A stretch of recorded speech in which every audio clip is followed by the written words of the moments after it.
سبيل الدموع سبيل مريح تنهدى. Ayah mertua saya lagi dirawat di rumah sakit. Beranggapan orang bahwa beliau sakit karena guna-guna. Jika orang yang meninggal karena diguna-guna oleh orang lain, apakah mati syahid? Mati syahid. Orang yang kena santet mati syahid. Ada seorang ulama di Riau ini disantet kena busung. Perut itu berisi air, sudah dikeluarkan berisi lagi, disantet orang, meninggal dunia. Ketika setelah meninggal, entah bagaimana ceritanya, kubur ini mesti dipindah. Termasuk kubur ini dipindah. Begitu digali utuh. Allah mau menunjukkan tentang ayat wala taqulu liman yuqtalu fi sabilillahi amwat. Jangan kau sangka orang yang mati fisabilillah itu mati, bal ahya. Mereka hidup walakin la tash'urun. Itu yang cerita itu langsung yang menengok. Saya tengok Ustaz Somad tak hancur. Karena dulu sebelum meninggal dalam keadaan disantet perutnya, disihir orang. Adik ipar saya mengobati ayahnya ke orang pintar, dukun. Katanya beliau dibuat orang di dukun bilang bahwa sekarangan rumahnya ada benda yang ditanam. Apakah itu hanya permainan dukun tersebut dengan jinnya atau ada yang lain? Ada dukun itu yang pakai jin, ada juga dukun itu yang pesulap, ikut Deddy Corbuzier. Malam-malam itu rumah siapa? Rumah si Anu.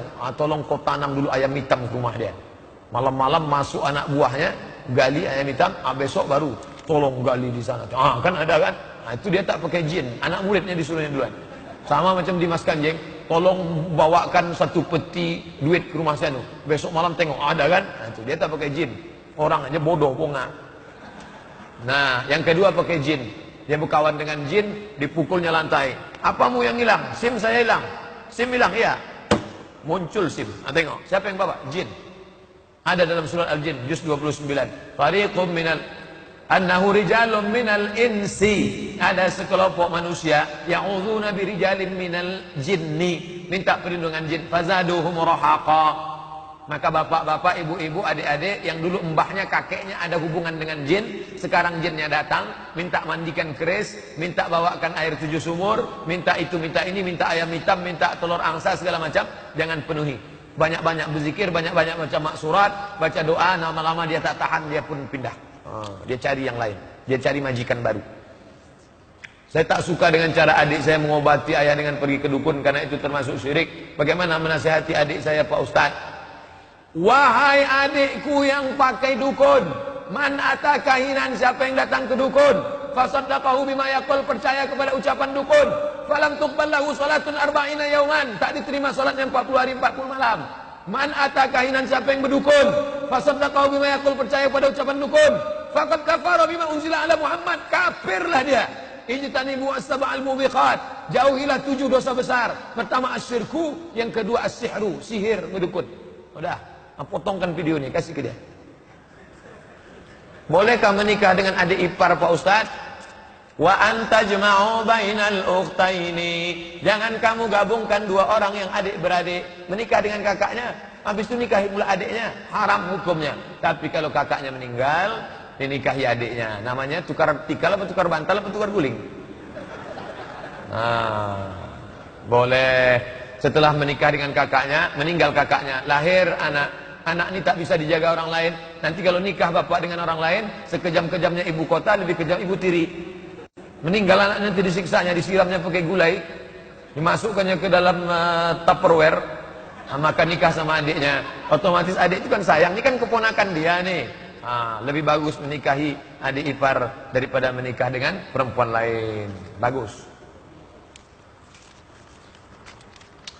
Kemarin Ustadz pernah menjawab pertanyaan jamaah tentang wanita yang sedang sholat ketika tahiyatul saat sholawat, tangan telunjuk ketika diangkat keluar mukena yang dia pakai. Ustadz bilang sholat wanita itu batal. Lalu bagaimana dengan wanita yang sholat tak menggunakan mukena? Apakah sholatnya batal? Perempuan tak pakai mukena kalau jilbabnya, hijabnya panjang. Hijab perempuan itu, hijab perempuan pakai ujungnya menutup ujung jari tengah.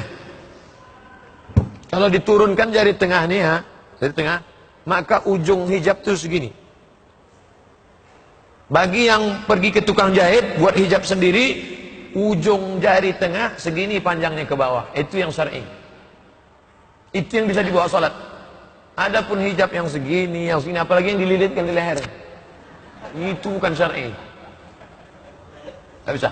Bagi yang beli hijab jadi, cari ukuran XXL, double XL. Itu yang menutup. Itu yang bisa dibawa sholat. Allah tak pakai mukena pun bisa sholat. Allah, karena tangannya tertutup. Allahu Akbar. Adapun yang segini nampak, segini batal sholatnya. Batalat sholatuhu, bukan kata saya. Baca kitab. Batalat sholatuhu, batal sholatnya. Dia mesti di dalam kain. Posisi tangan itu di dalam kain. Waktu mengangkat dalam kain, waktu duduk tasyahud dalam kain, waktu tasyahud pun dalam kain, sampai salam dalam kain. Ketika sedang sholat melakukan gerakan sebanyak 3 kali sengaja tak batal. Secara disengaja itu batal. Ya, lalu bagaimana dengan jamaah yang ketika baca tahiyatul tangan mereka digerak-gerakkan? Itu gerakan sholat. Yang batal ini bukan gerakan sholat. Sedangkan bergerak-gerak ini gerakan sholat. Mazhab Syafi'i gerak sekali, asyhadu an la ilaha illallah. Mazhab Hanafi bergerak 2 kali, asyhadu an la ilaha illallah. Mazhab Hambali bergerak setiap lafaz Allah. At-tahiyatul mubarakatuh salawatu thayyibatullah assalamualaikum ya nabi wa rahmatullah assalamu alaina wa ala ibadillah asyhadu an la ilaha illallah. Sedangkan Maliki bergerak dari awal sampai at-tahiyatul mubarakatuh. Ini gerakan sholat. Yang membatalkan itu gerakan yang bukan gerakan sholat. Lalu tak boleh. At-tahiyatul mubarakatuh itu bukan gerakan sholat. Gerakan sholat. Dengar, pahami baik-baik. Bagaimana dengan suami istri yang menikah lagi karena pasangan mereka telah dipanggil Allah? Apakah di surga nanti mereka akan bersatu lagi? Dibahas oleh Imam Al-Ghazali dalam kitab Ihya Ulumuddin, judul tentang akhlak. Pembahasan di situ ditanya Imam Ghazali, nanti kalau orang meninggal, menikah dia dengan suami pertama, habis itu meninggal suaminya, nikah dia, nanti di akhirat dia dengan suami yang mana? Kata Imam Al-Ghazali dalam kitab Ihya Ulumuddin, mana suaminya yang paling berakhlak, dengan itulah dia akan bersama. Karena orang akan bersama dengan yang paling berakhlak kepada Allah SWT. Suami yang paling berakhlak, dengan itulah ibu akan bersama. Lalu suami saya enggak berakhlak dengan bini dia yang lain pula. Apa saja amalan-amalan yang bagus yang kita berbuat di bulan Sya'ban nih Pak Ustaz? Itulah yang sudah kita kaji tadi.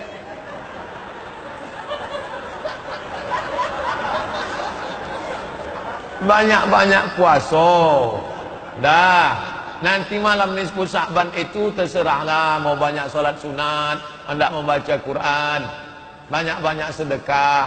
Secara kalau mau diringkaskan, yang pertama puasa. Tak sanggup puasa, perbanyak sholat sunat. Tak sanggup sholat sunat, baca Quran. Tak sanggup baca Quran, zikir.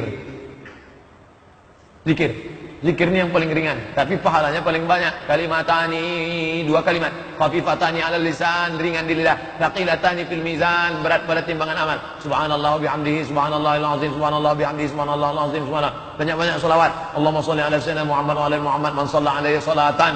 Tapi berselawat 1 kali. Sallallahu alaihi biha asyra. Allah balas 10 kebaikan. Wa utan anhu asyara sayyi'at. Ditutupui 10 dosa. Wa rufi'a lahu asyara darajat. Dinaikkan 10 tingkatan derajat di sisi Allah. Banyak-banyak selawat. Banyak-banyak istighfar. Astagfirullahaladzim, astagfirullah. Berapa Pak Ustaz? Beli tasbih yang 100, di ujungnya ada 10 mata, 1000. Tasbih 1000, zikir 1000, selawat 1000. Perbanyak 1000. Subhanallah wa bihamdihi, subhanallahil azim, subhanallah bihamdihi, subhanallah. Apa dalilnya? Ustaz ini 1000. Apa dalilnya? Abu Hurairah sebelum tidur malam memetik tasbih 1000. Itu dalil boleh menetapkan 1000, 2000, 3000. Tak ada hal larangan. Hari Kamis kemarin saya ikut perpisahan sekolah di hotel dengan pakaian jas rapi. Ketika masuk waktu zuhur saya wuduk, tapi selesai wuduk saya mendengar bahwa saya dipanggil untuk bersalaman dengan guru-guru. Setelah itu saya langsung sholat.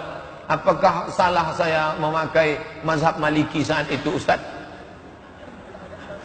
Cara wuduknya apa Mas? Kalau cara wudukmu waktu di kamar mandi itu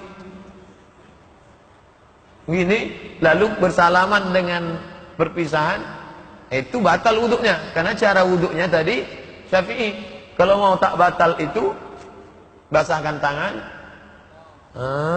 maju ke depan, nyambung ke telinga. Nanti habis itu tak batal. Tapi bersalaman dengan tak mahram itu masalah. Li ayyuti'ina ala ra'si ahadikum, ditusukkan paku ke kepala kamu, khairun, lebih baik min antamus saya dan mar'atin la tahillu lahu, daripada menyentuh tangan perempuan yang tak mahram. Kalau engkau berwuduknya kemarin wuduk cara Syafi'i, habis itu bersalaman, kemudian sholat, maka sholatnya batal. Ulangi balik sholat. Sholat apa namanya? Sholat i'adah. Sholat apa kemarin? Sholat zuhur. Usolli fardhu zuhri arba'a raka'atin i'adah. Ulang balik. Batal.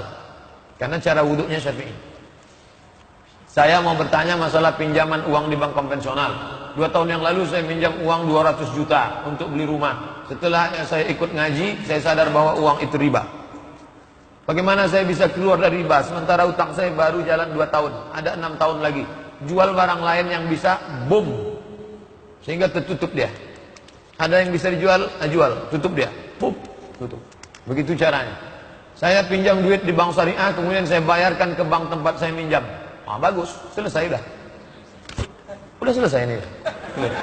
ربنا يا ربنا ربنا يا ربنا ربنا يا ربنا